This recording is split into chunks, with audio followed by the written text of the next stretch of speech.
Kaya kata naman pakibaluan ng programa ng Soroptimis International o Pampanga. Yung istorya ng Patricia Mamao. Pagselebran nganing taluing Domingo ning Agosto ing Soroptimist Week 2025. Abakatuki, King Presidential Proclamation 1072. Apepaluwal, inyang panaunang dating Presidente Fidel V. Ramos bilang pamagkilala king maragulayambag dareng Soroptimist, king panyulong dareng kebabaynan, king progreso ning komunidad, at king pamamye mas masanting kalidad ning bie para kareng peka mamagkasakit a sektor.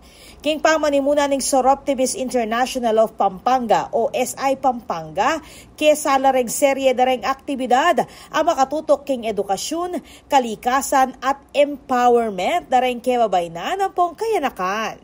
Dinitalye na lang dating President ng SI Pampanga at immediate past District Director West Central Luzon District ay Dancel Sorio reng programa para king selebrasyon. This week, we are celebrating the Soroptimist Week as recognized by the late President Fidel V. Ramos.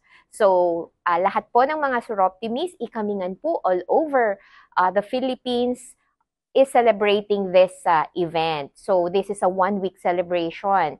Especially po, kini Pampanga, we are already 50 years in service. We just had our activity yesterday, empowering women from mind, body, and soul.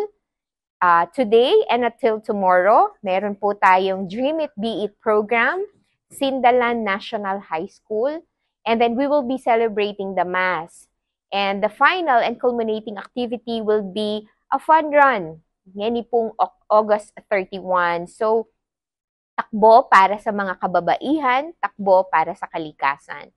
So, this is one of our promotion and public awareness project na ikalat mi po in organisasyon so that everyone can be aware.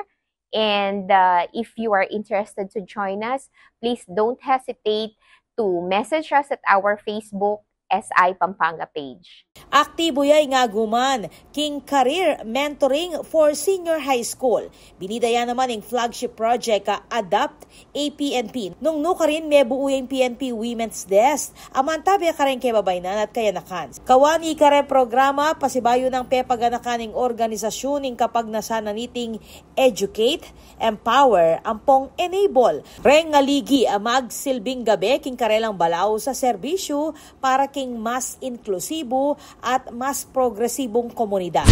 Soroptimist is one vehicle, one platform wherein we can channel our resources. Kasi we all know naman if we work together, better results will happen.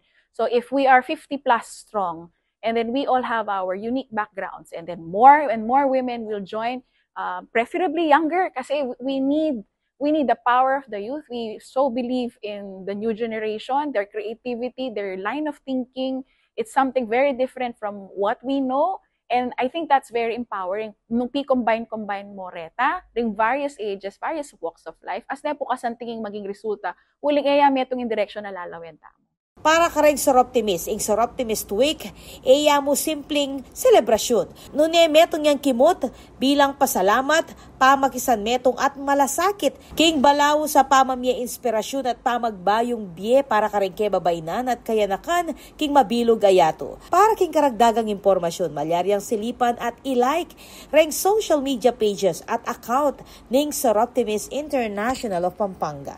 Ako po, Patricia Mamangon para King News Force Pampanga. Balitang tutuking Balen, susuyo.